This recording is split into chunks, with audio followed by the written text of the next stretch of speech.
সরকারের কেউ নির্বাচনে অংশগ্রহণ করতে পারবে না এমন কোনো আইন বা বিধিনিষেধ নাই। পরবর্তী সরকার অবশ্যই তাকে কমিটেড থাকতে হবে গণভোটের মাধ্যমে যে জনরায় আসবে সেটা বাস্তবায়ন করার। অ্যাডমিনিস্ট্রেশনের লোকেরা এটা করতে আসলে সিদ্ধহস্ত। তাদের তো আর দলীয় পদ নাই যে আপনি দলের প্যাডে পোস্ট দেখে আইডেন্টিফাই করতে পারবেন যে এটা যুবলীগ, ছাত্রলীগ বা আওয়ামী লীগ। রাজনীতিটা তো আমি আর প্রতিদিন তো দল পরিবর্তন করা যায় না। সুষ্ঠু নির্বাচনের মাধ্যমে আমি হারি তাহলে আমার কোনো সমস্যা নেই। বাংলাদেশ দল ভারতের সাথে জেতার পর 2 কোটি টাকা পুরস্কার ঘোষণা করা হয়েছে। এখন শেখ হাসিনাকে বাংলাদেশে এনে এই বিচার বাস্তবায়ন করলে দেশের মানুষের জন্য এবং 1400 শহীদ এবং তাদের পরিবারের জন্য একটা স্বস্তির বিষয় হবে।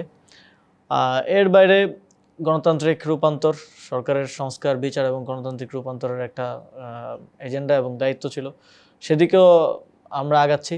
আশা করি যে অন্তর্বর্তীকালীন সরকার একটা বাংলাদেশের ইতিহাসে একটা অন্যতম স্বচ্ছ নিরপেক্ষ নির্বাচন উপহার দিতে পারবে।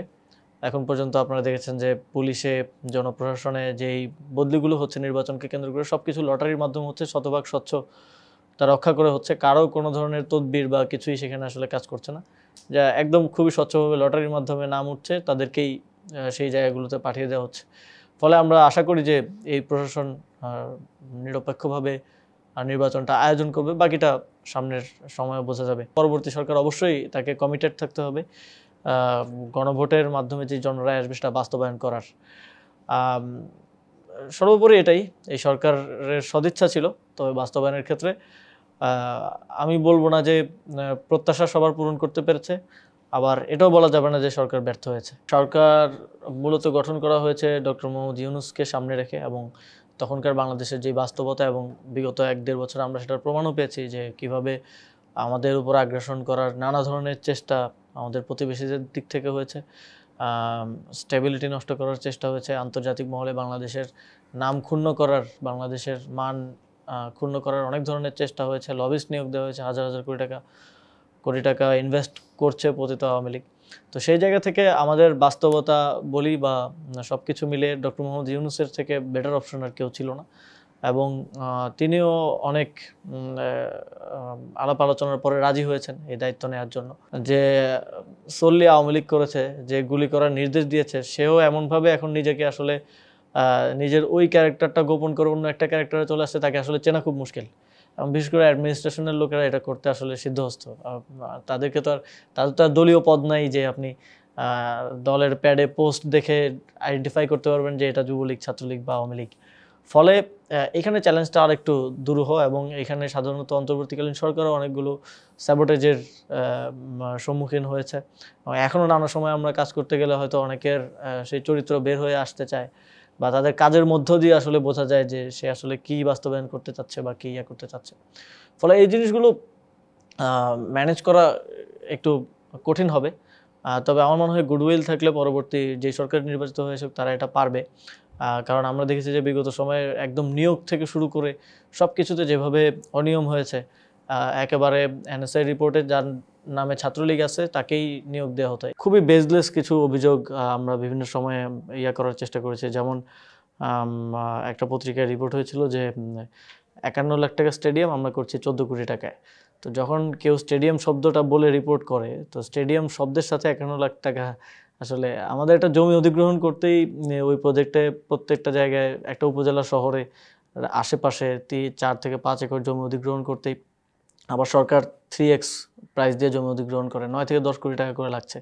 তো সেখানে রিপোর্টটা হচ্ছে যে 51 লাখ টাকা স্টেডিয়াম 14 কোটি টাকায়। তো স্পষ্টভাবে বোঝা যায় যে এটা উদ্দেশ্যপ্রণোদিতভাবে চরিত্র হননের উদ্দেশ্যে করা হয়। আবার অনেক সময় দেখা যায় যে নিউজে কোনো সাবস্টেন্স নাই বা কিছু নাই সেরকম, কিন্তু শিরোনামটা এমনভাবে করা হয়, কারণ বাংলাদেশের মানুষ বড় নিউজ পড়তে আসলে আগ্রহী হয় না, শিরোনামটা দেখে। শিরোনামটা এমনভাবে করা হয় যে মনে হয় বিশাল কোনো অনিয়ম হয়ে গেছে, কিন্তু নিউজটা পুরোটা পড়লে আসলে কিছুই পাওয়া যায় না। ইভেন আমরা যে মন্ত্রণালয় থেকে রিজয়েন্ডার দিব সেরকম কিছুও পাই না। আন্দোলনের সময় সায়েন্স ল্যাবে আমাদের একটা আন্দোলনের গুরুত্বপূর্ণ পয়েন্ট ছিল, এবং শাহবাগ থেকে আমি প্রায় সায়েন্স ল্যাবে গিয়ে দেখতাম যে কীরকম চলছে। ঢাকা কলেজের নেতৃত্বে সেখানে আন্দোলনটা হতো, ইডেন কলেজের আপুরা সেখানে আসতেন। তো এই জায়গাটার সাথে একটা আলাদা কানেকশন আছে। তো ফলে প্রাথমিকভাবে এই 2 জায়গার যে কোনো এক জায়গা থেকেই চিন্তা করছি। চূড়ান্তভাবে ঘোষণাটা কিছুদিন পরে আসবে। তবে সেক্ষেত্রে আমি এখন পর্যন্ত এককভাবেই ভাবছি তবে অবশ্যই যদি কোনো দলের সাথে, যেহেতু এখনও কার সাথে রাজনীতিতে জড়িত হব বা কোন মতাদর্শের রাজনীতিতে জড়িত হব সিদ্ধান্ত নেইনি, যদি কোনো দলের সাথে সে ধরনের বোঝাপড়া, মতাদর্শিক বোঝাপড়া, প্রথমত প্রাইমারি তাদের কর্মপন্থা, তাদের ইতিহাস বা সেখানে আমি একজন তরুণ হিসেবে আমি কাজ করতে পছন্দ করি। আমি মনে করি যে ইম্প্যাক্ট রাখতে না পারলে আসলে রাজনীতি করার আসলে কোনো মানে হয় না। যদি নির্বাচনের আগে কোনো রাজনৈতিক দলের সাথে জড়িত হওয়ার প্রক্রিয়া না আগায়, সেক্ষেত্রে এককভাবেই নির্বাচনটা করব। সমঝোতা করে কারোর থেকে একটা সিট নিয়ে ইলেকশন করার থেকে একা নিজের সক্ষমতা দিয়ে চেষ্টা করাটাই বেটার। এবং আমি বিশ্বাস করি যে বিশেষ করে তরুণরা, জুলাই গণঅভ্যুত্থানে ধানমন্ডি এবং এই এলাকাটা ছিল একটা অন্যতম এলাকা। এখানে আমাদের অনেক শহীদ আছেন, শহীদ পরিবার আছেন। ওনারাও আমাকে অনেকবার বলছেন যে সর্বাত্মক সহযোগিতা করবেন এবং তরুণদের মধ্যে থেকে একটা আকাঙ্ক্ষার জায়গা আছে। আমি আশা করি তাদের সহযোগিতায়, তাদেরকে সাথে নিয়ে আমরা কাজ করলে সফলতা আসবে। তবে যদি এর মধ্যে কোনো রাজনৈতিক দলে জড়িত হওয়ার সিদ্ধান্ত হয়, তাহলে সরাসরি সেই দল থেকেই নির্বাচন করব। 7 মাস আগেই হয়তো একটা প্রেস ব্রিফিংয়ে ঘটনাক্রমে বলেছিলাম যে এনসিপিতেই যুক্ত হবে, এই ধরনের ধারণা রাখাটা উচিত না। এবং এখনও নানা ধরনের জল্পনা কল্পনা চলছে। আজকেও আমি রিপোর্ট দেখলাম যে গণ অধিকার পরিষদ, বিএনপি, এনসিপি কিংবা নানা ধরনের কথাবার্তা আছে। আমার পক্ষ থেকে এখনও চূড়ান্ত সিদ্ধান্ত নেইনি। তবে এই যে কয়টা বিষয় আমি উল্লেখ করলাম, এই বিষয়গুলোতে যদি বোঝাপড়া হয় তাদের সাথে, কারণ রাজনীতিটা তো আমি আর প্রতিদিন তো দল পরিবর্তন করা যায় না, এবং আমাদের সামনে একটা বড় রাজনৈতিক ক্যারিয়ার অপেক্ষা করছে, অন্তত 30-40 বছরের। তো এখনই যদি শুধুমাত্র ক্ষমতার কথা চিন্তা করে কোনো রাজনৈতিক দলে জড়িত হই, বা শুধুমাত্র আমার বন্ধুরা আছে বলেই কোনো রাজনৈতিক দলে আবেগের বশে জড়িত হই, সেটা একটা ওয়াইজ ডিসিশন হবে না। আমার মনে হয় দীর্ঘমেয়াদী রাজনীতিটা কি সেটা দেখে রাজনৈতিক দলটা করা উচিত। অ্যাডমিনিস্ট্রেশনে 3 ধরনের লোক পাওয়া যায় এখন সাধারণত। একটা আওয়ামীপন্থী, আবার জামাতপন্থী লোক আছে, বিএনপিপন্থী লোক আছে, আমাদের পন্থীতে কোনো লোক নেই। ফলে আমরা চাইছি নিরপেক্ষ এবং সৎ অফিসারদেরকে গুরুত্বপূর্ণ জায়গায় দায়িত্ব দেওয়ার। তবে ফিল্ড অ্যাডমিনিস্ট্রেশন যারা ইলেকশনটা করবে, সেটা তো জনপ্রশাসন মন্ত্রণালয় এবং স্বরাষ্ট্র মন্ত্রণালয় দেখে। এখন পর্যন্ত যতদূর জানে যে লটারিতে জেলা পুলিশে, তারপরে জেলা ম্যাজিস্ট্রেট, এই পরিবর্তনগুলো হয়েছে। তারপরেও দেখা যায় যে আমাদের অ্যাডমিনিস্ট্রেশনের সবসময় একটা বায়াসনেস হয়তো কাজ করে, বা আমাদের অ্যাডমিনিস্ট্রেশনের স্ট্রাকচারটাই এমনভাবে গড়ে উঠছে যে কোনো না কোনো পন্থী না হলে আসলে পোস্টিং পাওয়া যায় না। সেজন্য অনেকেই অনেক পন্থী হওয়ার জন্য চেষ্টা করে। ফলে এখনই বলা মুশকিল যে আসলে ইলেকশনটা কেমন হবে। তবে আশা করি যে এই সরকারের কমিটমেন্ট ঠিক থাকলে এবং ফিল্ড প্রশাসন যদি আশানুরূপভাবে কাজ করে, তাহলে একটা স্বচ্ছ নিরপেক্ষ নির্বাচন বাংলাদেশ দেখতে যাচ্ছে। না জিতলে আমার রাজনীতি তো শুধু একটা এমপি হওয়া না হওয়ার উপরে ডিপেন্ড করে না। আমি পলিটিক্যালি আমার ইম্প্যাক্ট রাখার চেষ্টা করব, পজিটিভ ইম্প্যাক্ট তৈরি করার চেষ্টা করব।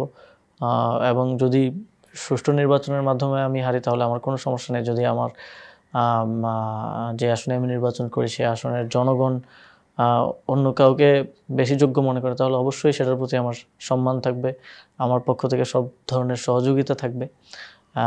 তবে আমাকে যদি আমার আসনের জনগণ বিশ্বাস করে এবং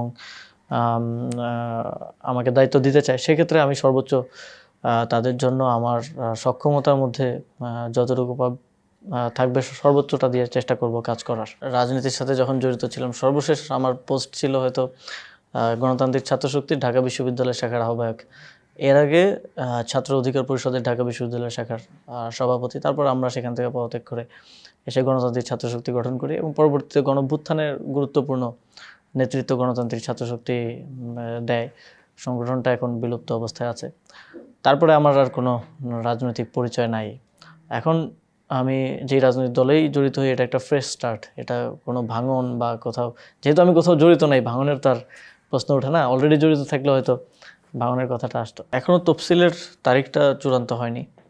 তফসিলের তারিখটা সরকারও আমাদের সিদ্ধান্ত, সরকার উচ্চ পর্যায়ের সাথেও যে আলোচনা, সেটা হচ্ছে তফসিলের তারিখটা পুরো চূড়ান্ত হলে আমাদের যারা আমরা নির্বাচন করব, যদিও অন্তর্বর্তীকালীন সরকারের কোনো উপদেষ্টা বা সরকারের কেউ নির্বাচনে অংশগ্রহণ করতে পারবে না এমন কোনো আইন বা বিধিনিষেধ নাই।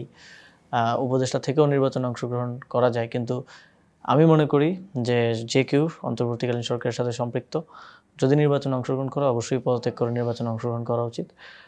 জুলাই গণঅভ্যুত্থানের পরে আমাদের কনফ্লিক্ট অফ ইন্টারেস্টের মতো বিষয়গুলোকে খুবই সতর্কতার সাথে আসলে দেখা উচিত, না হলে আমরা কী পরিবর্তনটা আনছি।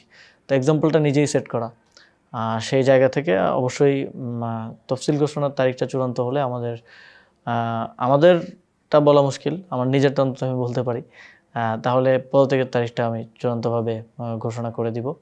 এবং অবশ্যই নির্বাচনে অংশগ্রহণ করলে মাঠে প্রস্তুতির বিষয় আছে। ফুটবল বাংলাদেশের 90s-এর যে ক্রেজ ছিল সেটা আমরা ফিরিয়ে আনতে পেরেছি অনেকাংশে। যেখানে আমাদের খেলাগুলো হতো বসুন্ধরা কিংস অ্যারেনায়, নিজস্ব স্টেডিয়ামটাও ছিল না, এবং সেখানে 2-3 হাজারের বেশি দর্শক হতো না। তো এখন আমাদের 5 মিনিটে 18,000 টিকিট সেল হয়ে যাচ্ছে এবং স্টেডিয়ামের বাইরে ভিড় লেগে আছে, গেট ভেঙে ফেলছে দর্শকরা। এই যে নতুন করে উন্মাদনাটা তৈরি করা, এবং ফুটবলে বাংলাদেশ এত কম সময়ে এত ধাপ এগিয়ে যাবে সেটা আমিও ভাবিনি। তবে অবশ্যই হামজা সমিতরা এসছেন, তাদের ফলেও বাংলাদেশ অনেক দূর এগিয়ে গেছে।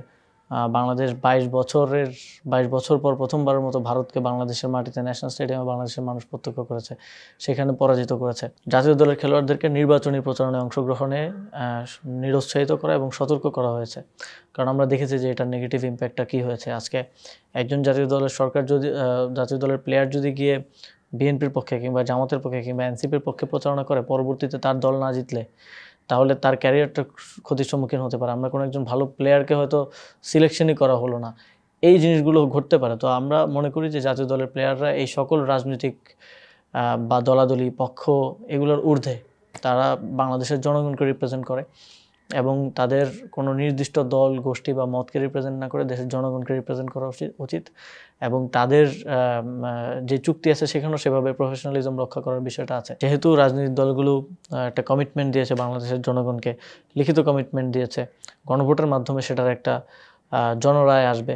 তো আমি মনে করি তাদের এই কমিটমেন্ট তারা বাস্তবায়ন করবেন এবং একই সাথে জনরায়ের প্রতি সম্মান প্রদর্শন করে সেগুলো তারা তাদের সময় বাস্তবায়ন করবেন। এবং সংস্কার তো এটা একটা নেভার এন্ডিং প্রসেস, এটা আজকে আমি করে দিয়ে গেলাম আর এটাই চলতে থাকলো। এই সংস্কার প্রতি বছর বছর চলতে থাকে এবং একটা এই দ্রুতগামী পৃথিবীর সাথে, উন্নয়নশীল পৃথিবীর সাথে আমাদেরকে তাল মিলিয়ে চলার জন্য অবশ্যই সংস্কার নিয়মিত চলতে থাকা উচিত। পরিবর্তন আনা তো সহজ কাজ না। প্রথমে আমার 2টা পলিসি ছিল স্পোর্টসের ক্ষেত্রে। একটা হচ্ছে ডিসেন্ট্রালাইজেশন, স্পোর্টসকে সবার কাছে সহজলভ্য করে তোলা, একটা বস্তি থেকে শুরু করে একটা অজপাড়া গায়ে নিয়ে যাওয়া। আরেকটা ছিল ডিপলিটিসাইজেশন, স্পোর্টসকে যেইভাবে রাজনৈতিক পরিসরে ঢুকিয়ে ফেলা হয়েছিল এবং স্পোর্টসের যে ক্ষতিটা হয়েছে বিগত সময়ে এটার কারণে, সেখান থেকে স্পোর্টসকে বের করে নিয়ে আসা এবং পলিটিক্যাল ব্যক্তিদেরকে না দিয়ে এই যে ক্রীড়াঙ্গনের যে নেতৃত্ব, সেটা যারা ক্রীড়া সংগঠক আছেন যারা প্রকৃত সাবেক খেলোয়াড়, সাবেক কোচ, যারা ক্রীড়া সংশ্লিষ্ট ব্যক্তি আছেন তাদের হাতে তুলে দেয়। ফলে এই কাজটা করা সহজ না, কারণ হচ্ছে ইতিমধ্যে এই স্পোর্টসকে কেন্দ্র করে যে রাজনীতি, ওই রাজনীতি দিয়ে আসলে যাদের সংসার চলে বা যাদের পরিচয় থাকে, বা যারা এটা দিয়ে আসলে রিলেভেন্ট থাকেন পলিটিক্সে, তারা তো এটাকে সহজে আসলে হতে দিবেন না। ফলে বিভিন্ন সময় দেখা গেছে, যদিও বড় দলগুলো বলেছেন, বিএনপির মহাসচিব বলেছিলেন, এনসিপিও বলেছে, জামাতও বলেছে যে স্পোর্টসকে আমরা পলিটিসাইজ করব না, কিন্তু বাস্তবায়ন করতে গিয়ে আমার পক্ষ থেকে যখন আমি বাস্তবায়ন করতে গেছি তখন আমি দেখেছি যে বিভিন্ন ইন্টারেস্ট গ্রুপ বিভিন্ন পার্টি থেকে আসলে আসছেন, বা বিভিন্ন প্যানেল ঘোষণা হচ্ছে যে এটা বিএনপির প্যানেল, বা বিভিন্ন প্যানেল ঘোষণা হচ্ছে এটা অমুকের প্যানেল, তমুকের প্যানেল। আমরা চেষ্টা করেছি শতভাগ স্বচ্ছতা এবং নিরপেক্ষতা বজায় রেখে কনস্টিটিউশন অনুযায়ী ইলেকশন আয়োজন করার। এবং আমাদের পলিসিগতভাবে আমাদের জায়গা থেকে চেষ্টাটা ছিল যে স্পোর্টসটাকে স্পোর্টস সংশ্লিষ্ট লোকদের হাতেই রাখা, রাজনীতিবিদদের হাতে না তুলে দেওয়া। কালকে আমি রাজনীতি করতে যাব, আমার কাজ না বিসিবির প্রেসিডেন্ট হয়ে বিসিবি রান করা, আমি সেটা পারবো না। আমি হয়তো অনেক সময় রাজনৈতিক ব্যক্তিত্বরা সেখানে থাকতেন একটা অনারের জন্য, তার একটা সম্মান দরকার। আমরা দেখেছি সাবেক রাষ্ট্রপতির ছেলে ছিল, তাকে একটা রেসপেক্টের জায়গায় রাখা দরকার, বিসিবির প্রেসিডেন্টটা সম্মানিত পদ সেখানে রাখা। কিন্তু আলটিমেটলি তো আমার কাছে এক্সপার্ট আছে, তাহলে কেন আমি নিজে গিয়ে সেখানে বসতে হচ্ছে, একটা চেয়ার দখল করতে হচ্ছে? কারণ আমার থেকে তো কাজটা উনি ভালো জানেন, আমি থাকলে তো আমাকে একে ওকে দিয়ে কাজ করাতে হবে, আমি নিজে তো জানি না। ফলে ওই এক্সপার্টদেরকে সুযোগ করে দেওয়াটা ছিল মূল লক্ষ্য, এবং নিয়মতান্ত্রিকভাবেই বিসিবি বা উফের নির্বাচন হয়েছে, কাউন্সিলররা নির্বাচিত করেছেন, যাদেরকে নির্বাচিত করেছেন তারা সেটা পরিচালনা করছেন এবং সেটা সুফল আমরা দেখতে পাচ্ছি, ফুটবলে আমরা দেখেছি। এবং ওভারনাইট তো আর পাওয়া যায় না, ক্রিকেটও আমরা আশা করি এই সুফলগুলো পাবো। পরবর্তী অলিম্পিকে আমি বিশ্বাস করি যে কাবাডি, আর্চারি এরকম কয়েকটা খেলায় আমাদের অ্যাটলিস্ট ব্রোঞ্জ অথবা সিলভার পাওয়ার মতো সক্ষমতা আছে। বিশেষ করে কাবাডিতে আমি বিশ্বাস করি পরবর্তী অলিম্পিকে আমরা ম্যান অথবা উইমেন ক্যাটাগরিতে আমরা একটা মেডেল নিয়ে আসতে পারবো প্রথমবারের মতো। যদিও তখন যে দায়িত্বে থাকবেন তাদের সময় জিনিসটা হবে, বাট উদ্যোগটা এবং ওই ভিশনারি পলিসি এবং সেটা সেই অনুযায়ী কাজ করাটা সেটা আমরা করেছি। এবার নারী কাবাডি বিশ্বকাপে বাংলাদেশ দল ব্রোঞ্জ পেয়েছে এবং এই পারফরমেন্সটা দিতে পারলেই তো অলিম্পিকে নারী ক্যাটাগরিতে আমরা ব্রোঞ্জ পাবো। তো আমাদের যে দীর্ঘদিনের অলিম্পিকে একটা মেডেল শূন্যতার যে একটা আক্ষেপ, সবচেয়ে জনসংখ্যার দিক থেকে সবচেয়ে বেশি জনসংখ্যার দেশ হিসেবে আমাদের কোনো মেডেল নেই, সেটা আমরা ঘোচাতে পারবো আমি আশা করছি। ফুটবলেরটা ওই একটা ভিডিওর কারণে মনে হয় অনেক বেশি মানুষ জেনেছে যে আমরা ফুটবলে বাংলাদেশ দল ভারতের সাথে জেতার পর 2 কোটি টাকা পুরস্কার ঘোষণা করা হয়েছে। কিন্তু এই প্র্যাকটিসটা আমি যখন যুব ক্রীড়া মন্ত্রণালয়ের দায়িত্ব নিই তখন থেকেই আসলে চলে আসছে। এবং যখন আমাদের নারী ফুটবল টিম সাফ জয়লাভ করে তাদেরকে আমরা 1 কোটি টাকা পুরস্কার দিয়েছি। এবং এর বাইরে আর্চারি এশিয়া কাপ গেল, সেখানে যারা জয়ী হয়েছে তাদেরকেও আমরা 3 জন জয়ী হয়েছে তাদেরকেও 10 লাখ টাকা আমরা ইনসেন্টিভ দিয়েছি। তারপরে আমরা কাবাডিতে ব্রোঞ্জ পেলাম, তাদেরকেও আমরা দেব। আমি মনে করি যে এটা একটা ইনভেস্টমেন্ট। আমাদের যেই প্লেয়াররা আসলে ভালো কোনো অর্জন বয়ে আনছেন ইন্টারন্যাশনালি, তাকে এটা একটা ইনসেন্টিভ হিসেবে দেয়া।